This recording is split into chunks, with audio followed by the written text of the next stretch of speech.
Hello, my name is Chanel Hicks, and this video is for my college introduction philosophy class.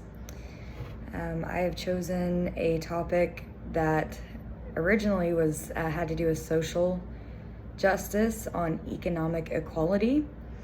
Through further research, I have things have changed. What I thought was one that fell under the umbrella of social justice, which was economic equality, actually has changed. So with my research, what is known as traditional justice, equality, or the equal, economic equality changed due to the research I found. So this pretty much means that applying the same rules and standards to everyone, it gives everybody equal opportunity, meaning if you and two other people are needing to look over a fence and you're all three a different height, you all get given the same size box. So those equal opportunities might not fit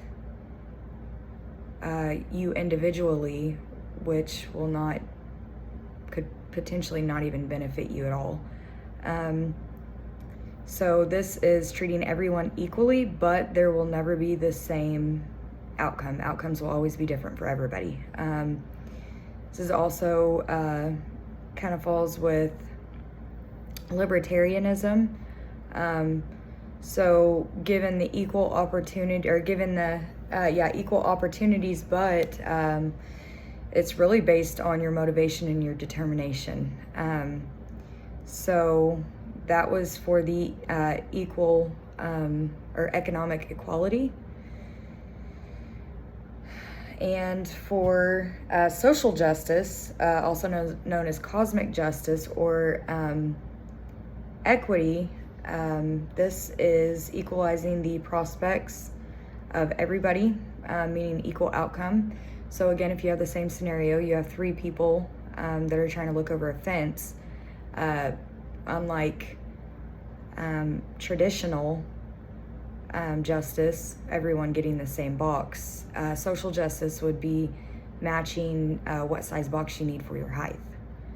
And so John Rawls, I did stick with him. One of his quotes was, undeserved inequalities call for redress, meaning that just because people are getting the same treatment doesn't mean that that things are equal, and that they need to be readdressed to fit them individually.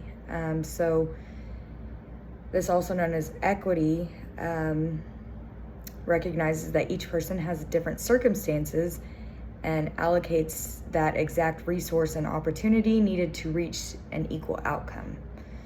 And you'll find this a lot of times, let's say with children in school. If they have learning disabilities, autism, you find it in the workplace for neurodivergent people, and it's where changes are made, like IPA's individual, or the learning system with children, they will change to make sure that that their individual plan for being able to make it through that grade is different from other children's, just to see that they are getting an adequate education like others. And then in the workplace, example of cosmic justice, social justice, equality, equity, you'll find, I found a very heartwarming story that a person was working very hard. They had a neurodivergent problem, and I forget what it was. I think it was like autism or something like that. They were having a really hard time working at it was like some kind of store where, like in Atwoods or something like that, because of the lighting on the inside. was really bothering them. The stimulation was just too much for them, causing headaches and stuff. So, and this person was getting ready to actually, put in their 2 weeks. And the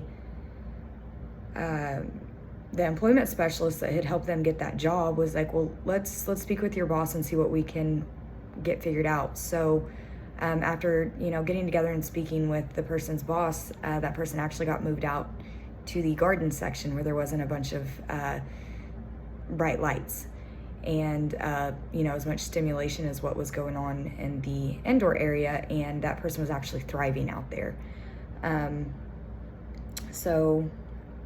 This is also some of the research that I did. This was also referred to as utilitarianism, and I have such a hard time with labeling things like libertarianism and utilitarianism, because if you look at it from one direction, it just looks absolutely horrible.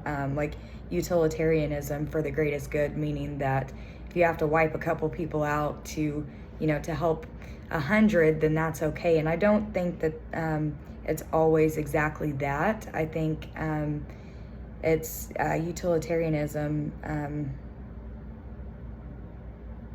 might be just helping people individually, or not utilitarianism, but the social justice. So I don't quite agree with that. But John Rawls was major thing was focusing on the worse off members of a society where the government needs to put the most focus, meaning with the different classes. So some classes, let's say the more rich, wealthy, well-off classes didn't really need as much help. They had a roof over their head, had food on the table and stuff like that. So let's not focus on them so much. Let's look at the people that might not have a roof over their head, might not have food at the table, and let's see what we can do for justice for them. So this was my topic change. Originally, some of the points that I was wanting to cover were like low income, homeless population, education opportunities. So education opportunities I kind of covered with the equity and that we use in schools, meaning that children that we're having have learning disabilities get individual plans that fit them instead of them getting the same thing that just fits every other student.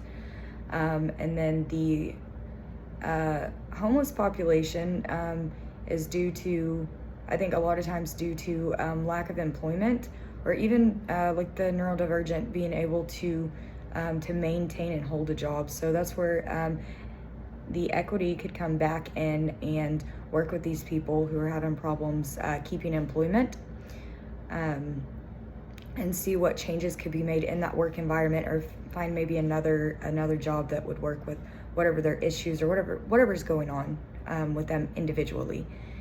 And then low income, so just working with people, if their income's not enough, seeing what educational opportunities that they could have, or what other job offers they could have out there to meet their specific needs, because just because everybody else's needs are being met at a job with that specific income doesn't mean that individual and their families is the exact same, which is again equity. So thank you so much.